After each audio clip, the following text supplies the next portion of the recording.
हुसैन मुझे ये बता, ये तू कभी दाढ़ी रख लेता है और कभी शेव करवा देता है, ये क्या सीन है? रवेला भी मैंने फंस कर आ गया। दाढ़ी रखता हूँ तो लड़कियों को पसंद नहीं आता, शेव करवा दूँ तो पठान पीछे पड़ जाती है।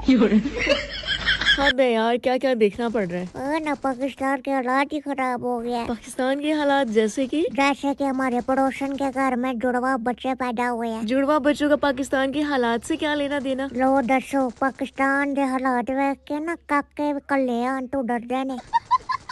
ऐसी बातों में तेरा कितना दिमाग चलता है? अभी कोई सवाल पूछूंगी ना तो तुझे उसका जवाब भी नहीं आना। तो पूछो तो सही, नॉलेज लेस वुमन। अच्छा चल बता, फिर ऑपरेशन करते हुए मरीज को बेहोश क्यों किया जाता है? इतना आसान ऑपरेशन करते हुए मरीज को इसलिए बेहोश किया जाता है ताकि वो सीख ना ले कि ऑपरेशन कैसे होता है।